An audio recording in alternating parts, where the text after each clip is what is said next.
వేసవికి ముందే రాష్ట్రానికి విద్యుత్ సంక్షోభం ముప్పు పొంచి ఉంది. ఫిబ్రవరి నెలలోనే రాష్ట్రంలో గరిష్ట కరెంటు డిమాండ్ నమోదైంది. శ్రీశైలం, సాగర్ జలాశయాలు అడుగింటిపోయాయి.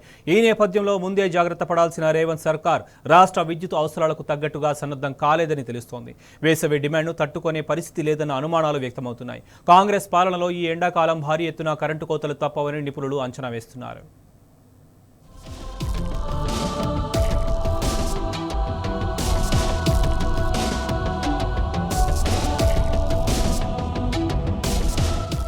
రాష్ట్రంలో తీవ్ర విద్యుత్ సంక్షోభం పొంచి ఉందని నిపుణులు అభిప్రాయం వ్యక్తం చేస్తున్నారు. ఫిబ్రవరిలోనే గరిష్ట విద్యుత్ డిమాండ్ నమోదైన నేపథ్యంలో రానున్న కాలంలో గడ్డు పరిస్థితులు తప్పేలా లేవని అంచనా వేస్తున్నారు. ప్రభుత్వం, విద్యుత్ సంస్థలు సన్నద్ధంగా లేకపోవడమే ఇందుకు కారణమని చెప్తున్నారు. రాష్ట్రంలో విద్యుత్ అవసరాలు 308 నుంచి 310 మిలియన్ యూనిట్లు కాగా, దీంట్లో ఇతర రాష్ట్రాల నుంచి కొంటున్నది 159 మిలియన్ యూనిట్లు. అంటే సగానికి పైగా విద్యుత్తును బయట కొనాల్సి వస్తున్నది. వేసవి వచ్చే వరకు ప్రభుత్వం, విద్యుత్ సంస్థలు నిర్లక్ష్యంగా వ్యవహరించడంతో కోతలు తప్పేలా లేవని నిపుణులు చెప్తున్నారు.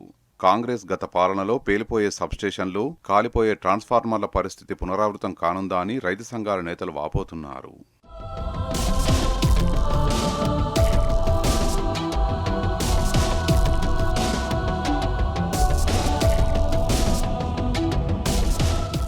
రాష్ట్రంలో ఫిబ్రవరిలోనే గరిష్ట విద్యుత్ డిమాండ్ 16,506 మెగావాట్లుగా నమోదైంది.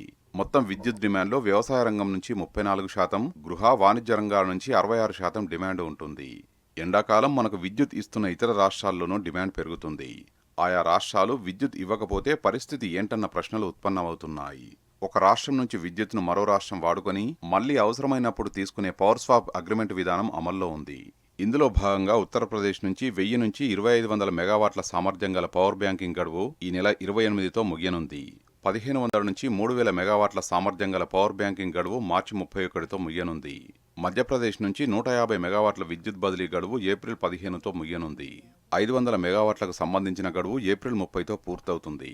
ఈ నేపథ్యంలో మన దగ్గర ఉత్పత్తిపై దృష్టి పెట్టకపోవడంతో రాష్ట్రం అంధకారమయ్యే దుస్థితి నెలకొన్నదని నిపుణులు అంటున్నారు.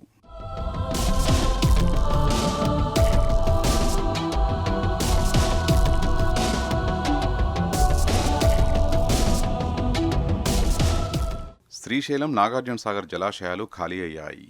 భూగర్భ జలాలు అడుగంటాయి. చెరువుల్లోనూ నీటి లభ్యత, కాల్వల ద్వారా పారకం తగ్గింది. యాసంగి పంటలు ఎండిపోయే పరిస్థితి నెలకొన్నది. పంటలు కాపాడుకునేందుకు రైతులు బోర్లు, బావుల మీద ఆధారపడుతున్నారు. దీంతో పంపుసెట్ల వినియోగం పెరిగింది.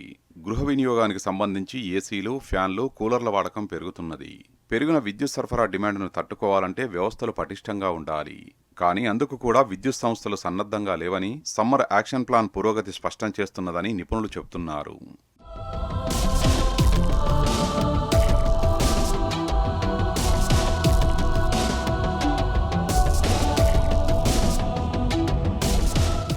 వేసవి విద్యుత్ డిమాండ్ను అధిగమించేందుకు సమ్మర్ యాక్షన్ ప్లాన్ పేరుతో డిస్కంలు చేపట్టిన పనులేమీ కొలిక్కి రాలేదు.